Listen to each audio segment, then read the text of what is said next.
Bonjour tout le monde, 27 novembre 2021. Aujourd'hui, on parle d'immigration dans l'Est de Gatineau. On parle aussi des activités organisées par le Carrefour culturel Estacade dans le cadre du temps des fêtes. Et Sylvain Caron nous explique ce qu'est le métavers. Ce serait un univers numérique qui serait un peu le prolongement de notre monde réel.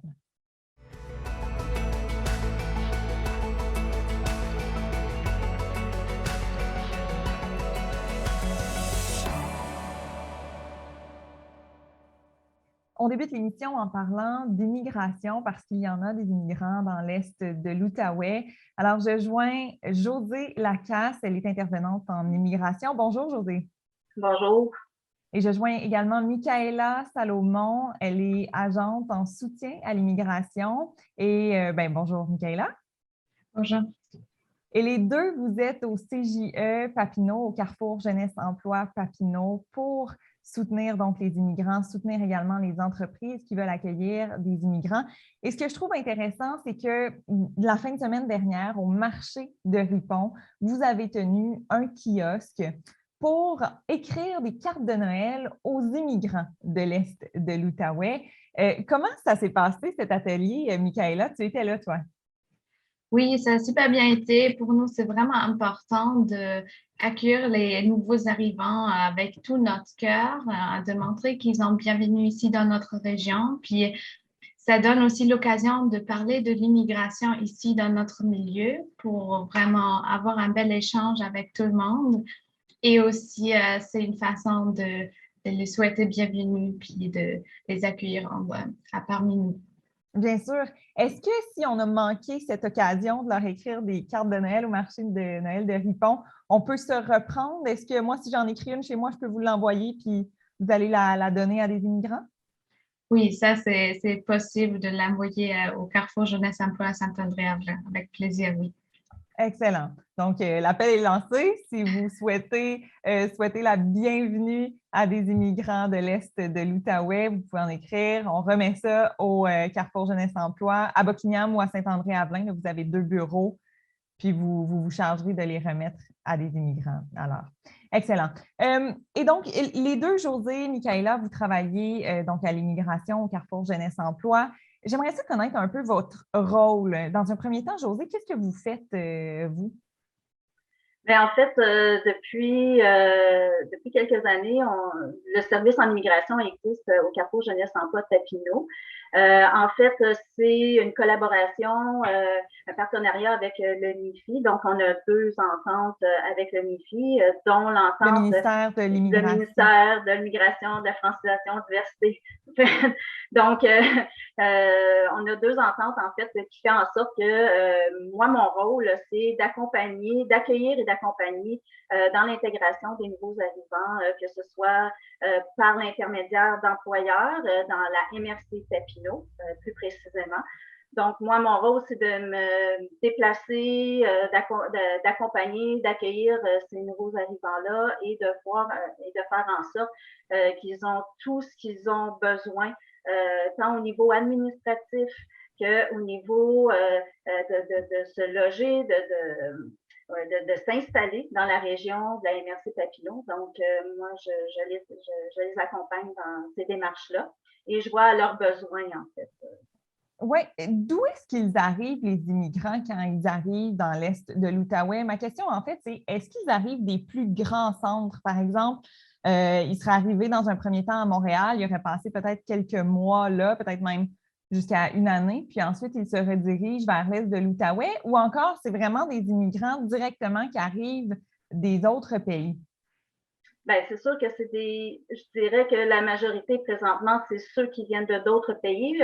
C'est des travailleurs qu'on dit avec des permis de travail temporaires qui arrivent de plusieurs pays. En fait, il y en a du Maroc, de la Tunisie, des pays de l'Afrique, en fait, et aussi ça peut arriver de d'autres pays également, mais c'est principalement des travailleurs temporaires qui arrivent. Il y en a, oui, qui arrivent de d'autres régions comme Montréal. Il y en a qui viennent de Gatineau, qui veulent aller s'établir plus en région. Donc, Donc, oui, on a affaire. donc, quand ils arrivent de ces grands centres, les immigrants, c'est qu'ils ont déjà vécu un peu au Québec, ils connaissent un peu c'est quoi nos mœurs, notre culture, mais là, quand ils s'en vont en région, c'est une autre histoire, en fait. Oui, c'est ça. Mais c'est sûr qu'ils viennent pas tous de la région nécessairement, là, mais c'est sûr qu'ils ils ont tous les mêmes préoccupations, puis ils ont tous aussi les mêmes buts, les mêmes, je dirais, Les tout mêmes ce préoccupations. qui vient avec les préoccupations, effectivement. Donc, Ouais. ouais. Ouais. Michaela, de ton côté, qu'est-ce que tu fais pour aider les immigrants? Moi, de mon côté, je fais plus des activités. Donc, dans le fond, c'est une grande partie, c'est ce que ma collègue fait, Josée, de les aider à s'installer. Et moi, j'essaie d'aider pour qu'ils se sentent chez eux ici, pour qu'ils trouvent des contacts avec la population, pour qu'ils rencontrent un peu les activités qu'on fait ici au Québec, donc les cabanes à sucre ou accueillir des pommes pendant l'automne et aussi de découvrir l'hiver parce qu'il y a pas mal des gens, pour eux, c'est la première fois qu'ils voient la neige, par exemple. Donc, ça, ce sont toujours des occasions pour avoir un bel échange avec eux, puis aussi pour les accueillir, puis présenter la culture québécoise. Qu'est-ce qui fonctionne le mieux comme activité auprès des immigrants dans la région de l'Est de l'Outaouais? Je dirais que ce sont surtout les sorties dans la nature. La plupart des personnes qui arrivent ici, ils aiment beaucoup ça, découvrir les montagnes noires, par exemple, ou les chutes de Plaisance. Ça, ce sont des attraits touristiques ici pour tout le monde, aussi pour les Québécois. Donc, ça, c'est vraiment beau. Et en même temps, on réussit toujours d'en parler un peu, puis d'échanger les différences entre les pays, donc les différences et qui vit ici. Donc, ça, c'est vraiment toujours intéressant parce que ça donne la place pour un échange entre les participants. Dans quel secteur d'emploi il y a le plus d'immigrants, vous diriez, dans l'Est de l'Outaouais? Est-ce que c'est dans le secteur administratif, par exemple, dans le secteur davantage de la santé, pour dire quelque chose? Est-ce que vous savez un peu plus, c'est dans quel domaine? Si je peux, selon les employeurs, en fait, avec qui je travaille en collaboration, je dirais que c'est surtout dans la main-d'œuvre plus au niveau soit technique, c'est-à-dire ça peut être aussi des journaliers, des manutentionnaires, donc plus au niveau industriel, je dirais. C'est sûr qu'il y a d'autres champs d'expertise aussi, parce que lorsqu'ils arrivent, les nouveaux arrivants, en fait, ils arrivent aussi avec leur famille, donc avec leur épouse, avec les enfants. Donc, souvent, leur épouse, ont d'autres, c'est-à-dire qu'ils travaillent dans d'autres domaines. Donc, c'est assez diversifié, là, je dirais, là, les emplois. Du côté des entreprises, vous les épaulez aussi, je pense, à recevoir, à accueillir comme employés des immigrants. Est-ce que ces entreprises ont des questions pour vous? C'est sûr. C'est sûr qu'ils ont souvent des questions parce que l'immigration, c'est une grosse machine, c'est beaucoup de choses, c'est beaucoup d'informations, c'est du cas par cas. Donc, il n'y a pas un immigrant qui arrive de la même façon, donc c'est sûr, et avec le même bagage de support, de soutien. Donc, c'est sûr. C'est quoi principalement les questions que les entreprises ont pour vous? Comment vous pouvez aider les entreprises, par exemple, qui veulent accueillir des immigrants? En fait, moi, je suis pas la personne qui va faire les démarches avec les employeurs là, pour aller chercher la main-d'œuvre à l'extérieur du pays. Mais par contre, moi, je sers d'intermédiaire pour, en fait, s'ils ont des questionnements par rapport justement en lien avec leur statut d'immigration, lorsqu'ils arrivent ici, sur quel statut et les services auxquels ils ont droit. Donc, souvent, c'est le genre de questions que j'ai avec les entreprises. Absolument. Michaela, je pense que toi aussi, tu es une immigrante d'un autre pays. Qu'est-ce qui t'a accroché dans l'Est de l'Outaouais et qu'est-ce que tu aimerais, dans le fond, redonner peut-être aux immigrants? Qu'est-ce qui t'a accroché puis qu'est-ce que tu penses donc qui peut accrocher d'autres immigrants comme toi à rester dans l'Est de l'Outaouais? Moi, je viens de l'Allemagne, donc c'est sûr, pour moi, c'est aussi une autre langue. Donc, dernièrement, on parle beaucoup de la francisation.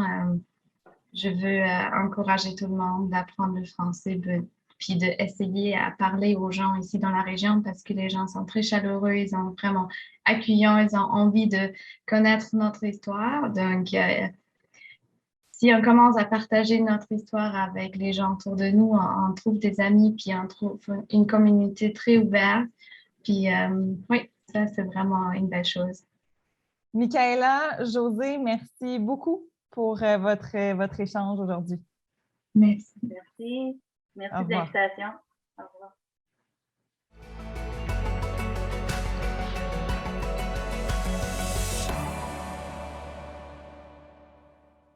Et je prends des nouvelles du Carrefour culturel Estacade qui travaille fort pour nous divertir dans l'Est de Gatineau à nouveau avec les mesures sanitaires qui s'assouplissent. Alors, j'ai avec moi Rémi Pagé, responsable de la programmation au Carrefour culturel. Bonjour. Bonjour. Et bonjour Nathalie Acharette, directrice générale du Carrefour culturel Estacade. Bonjour. Nathalie, d'abord, qu'est-ce qu'on va pouvoir faire pour le temps des fêtes dans l'Est de Gatineau avec vous? Bien, écoutez, on a plusieurs activités. On a 2 spectacles en salle dont Rémi va nous parler tantôt. Et on a aussi une belle activité au mois de décembre, les 10 et 11 décembre, donc le vendredi et le samedi, à l'extérieur, à la place du Vieux Marché, là, qui est situé tout près du musée de l'Histoire. Et ce qu'on veut faire, dans le fond, c'est un peu se mettre en accord avec le temps des fêtes et se mettre en accord aussi avec les efforts des commerçants et du RGABL pour illuminer la rue principale. Donc, ce qu'on fera, c'est qu'on a invité les marchands à non pas se procurer, parce que les arbres de Noël sont fournis par nous, mais à décorer un sapin de Noël à leur image. Ouais. Et le vendredi, le samedi, à 18h, on va illuminer ces sapins-là. Et il y aura aussi de la musique d'ambiance pendant 2 heures de temps avec le groupe de musique composé d'André Varin et de Marie-Claude Gagnon. Donc, de Buckingham. Oui, de Buckingham, effectivement. Donc, animation, chocolat chaud, cidre chaud, des bonbons pour les enfants. Il y aura des bonbons de Noël, on n'est plus dans l'Halloween, pas des bonbons Non, on n'est plus dans l'Halloween, donc des bonbons de Noël. Puis, il y aura aussi sûrement de l'animation aussi de cirque et tout ça, les arts de la rue. Donc, une belle activité festive les vendredis et samedis du mois de décembre, le 11 et 12 décembre. 10 et 11 ou 11 et 12? 10 et 11, et le vendredi et le samedi. Parfait. Le vendredi et samedi de 6h à 20h pendant qu'il fait noir? Oui, pendant qu'il fait noir, qu'on puisse voir les lumières de Noël, autant celles du très, très gros sapin qu'il y a dans cette place-là que tous les sapins de Noël qui seront illuminés par les marchands. Oui. Et ces marchands, est-ce que ce sont surtout les commerçants de l'avenue de Buckingham qui va décorer les sapins, en fait? Nous, on en aura un, le Carrefour culturel. C'est une activité qui est organisée par Steampunk. Donc, il y aura aussi un arbre qui sera décoré par eux. Il y a aussi certains restaurants de la ville de Buckingham, de la rue principale, qui ont accepté de participer. Mais il y a aussi, en fait, c'est les membres du RGABL. Donc, ça peut être des gens un petit peu qui ne sont pas nécessairement sur la rue principale, mais qui sont des commerçants quand même pour les résidents du secteur Est. Donc, toutes les personnes sont invitées à aller. On attend, il devrait y avoir une quinzaine d'arbres décorés.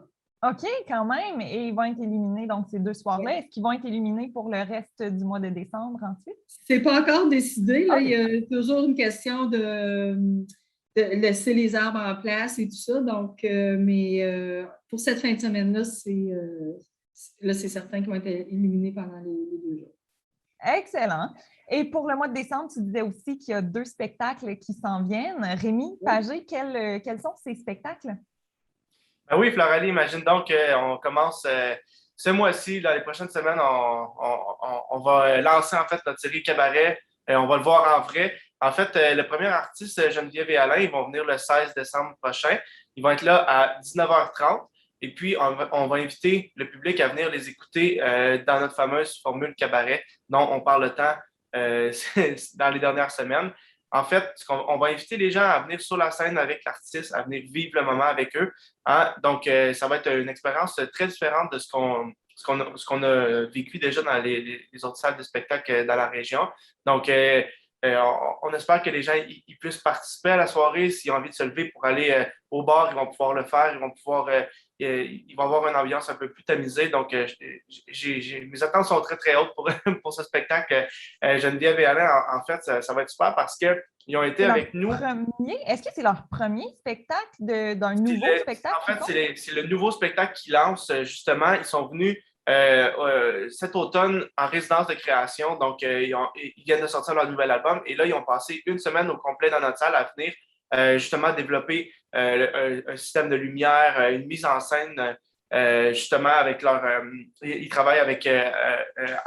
excuse-moi, Alain Barbeau, il travaille avec Carl Bastien, leur réalisateur. Oh. Donc, ils ont travaillé avec Carl Bastien toute la semaine pour venir justement mettre en scène leur spectacle.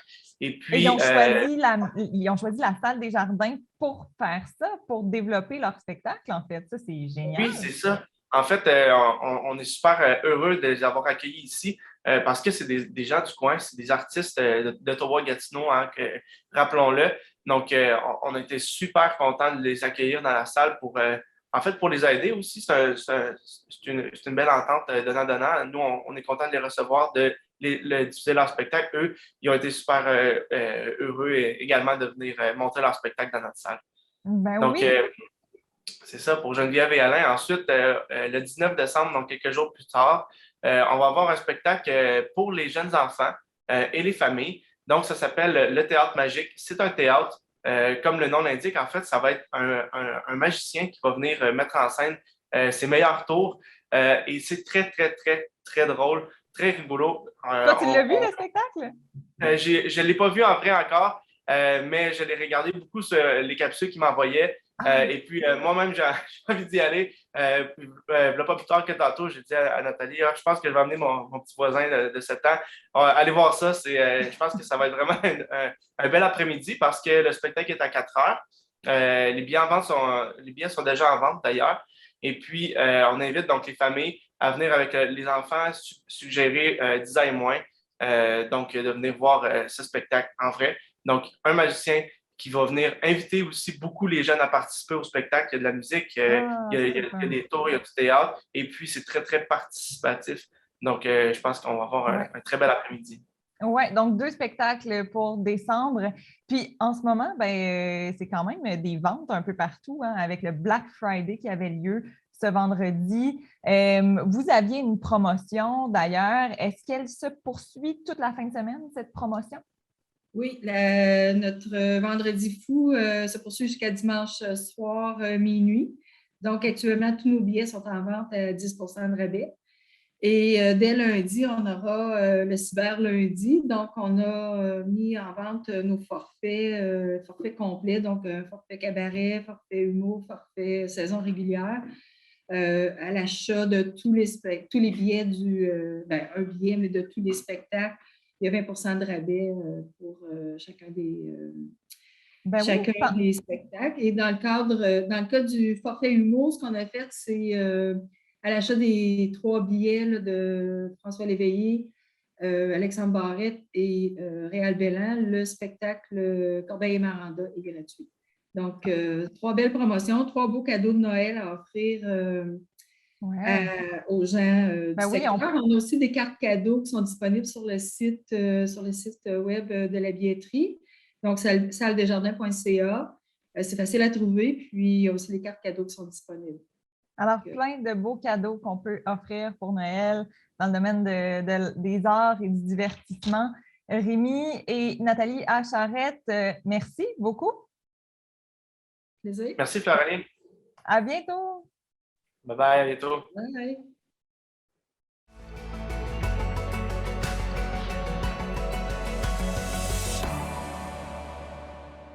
Bonjour, Sylvain Caron. Bonjour, Floralie. Sylvain Caron, tu nous parles aujourd'hui du métavers ou des métavers. En fait, je ne sais même pas si c'est singulier ou pluriel. Éclaire-nous, qu'est-ce que c'est ça? Eh boy, comment je pourrais dire ça, Floralie, pour que ce soit assez simple? Eh bien, on parle en premier lieu de la réalité augmentée. Donc, méta vient du mot au-delà, mot grec, et vers qui vient de univers. Donc, c'est un univers au-delà du nôtre. Au-delà de celui qui est réel, qu'on touche, là, qui est Exact. présent. Ça peut être assez capoté.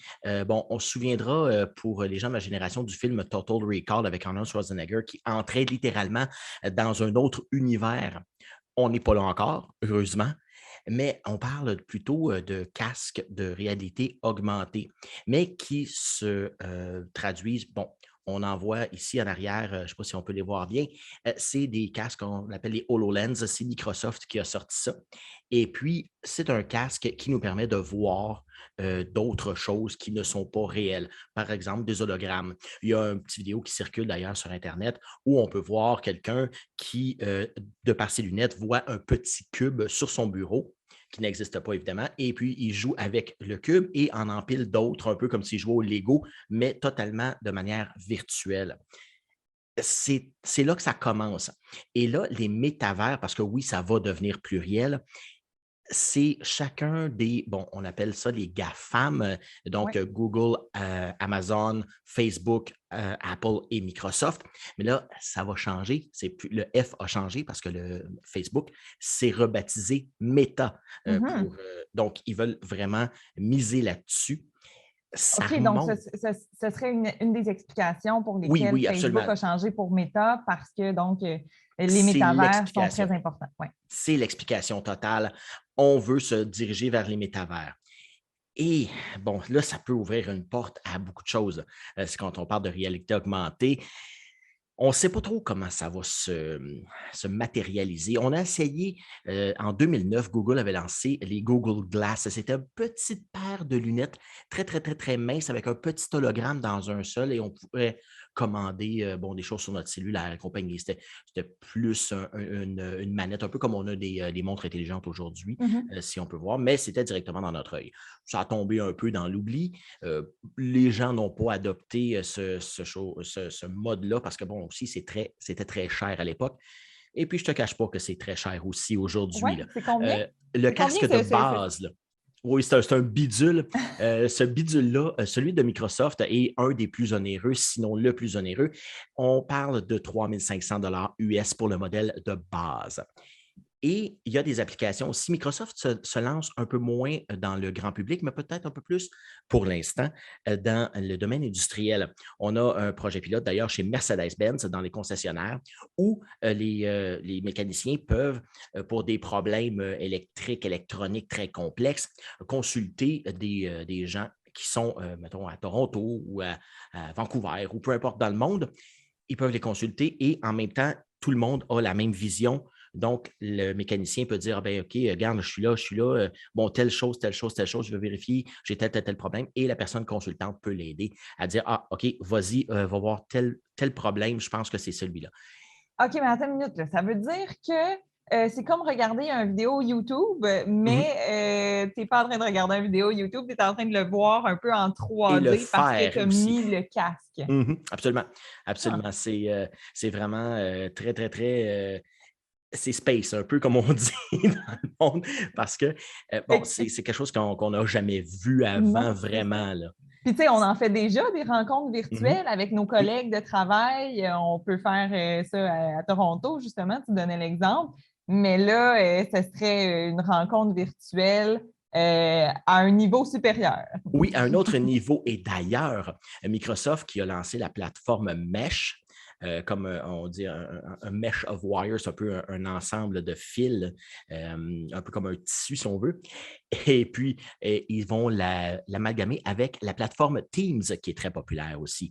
Donc, on va pouvoir faire des rencontres Teams en 3D avec des gens qui sont hologrammes un peu sur dans notre Wow. bureau, comme si on était vraiment en présence, plus que devant un ordinateur ou devant un écran là, présentement, comme on fait actuellement avec Zoom. Wow, OK, ça s'appelle Mesh de Microsoft. Oui, oui, c'est la plateforme. Ils vont justement l'intégrer avec leurs casques, leurs métavers qui sont accessibles via les casques à réalité augmentée. Là où ça va réussir ou pas, Eh bien, c'est dans l'acceptabilité sociale. Est-ce que les gens vont dire ça, c'est trop fou pour moi? Parce qu'on peut le voir, là, on peut voir comment ça peut se diriger. Et ensuite, bon, les prix. Les prix vont chuter, évidemment, vu l'acceptation. On parle d'environ 17 millions de casques qui sont vendus à travers le monde. Actuellement, c'est très peu comparativement aux milliards et milliards qui utilisent Internet. Comment ça va se voir? Il y a un côté éthique aussi qu'il va falloir penser. Ça va être quelque chose de... Ça va créer vraiment deux types de personnes, une personne connectée et non connectée, qui vont pouvoir voir ou non cette fameuse réalité augmentée-là. Mhm. Il y a beaucoup, beaucoup de questions qui s'entourent alentour de ça. Oui, puis en fait, est-ce que chaque métavers va pouvoir communiquer ensemble? C'est-à-dire que tantôt, tu nous parlais de la plateforme Mesh, communiquante avec Teams, par exemple, de Microsoft. Si on utilise un casque puis on se met sur Mesh, est-ce que notre casque va être aussi utilisable pour une autre plateforme, par exemple, si Facebook en lançait une ou je ne sais pas. Je pense que oui. J'ose espérer, et c'est là où, justement, tu soulèves la question, et c'est la même interrogation que j'ai.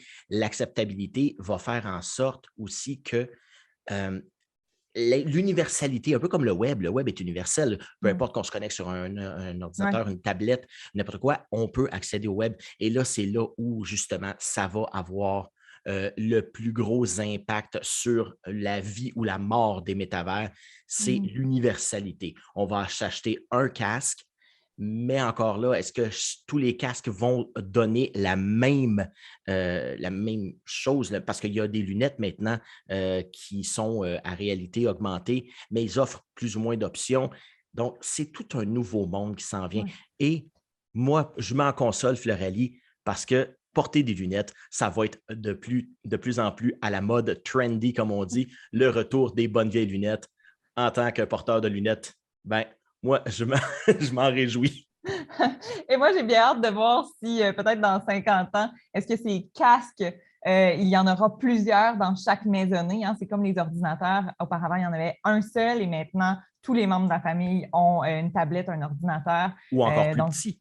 Ou une autre forme. Oui, ce sera le fun de voir l'évolution. Des verres de contact. Sylvain Caron, merci beaucoup. Merci tout le monde d'avoir été là et je vous donne rendez-vous très bientôt. Et pensez-y, vous pouvez faire des cartes de Noël pour les immigrants de l'Est de l'Outaouais. Au revoir.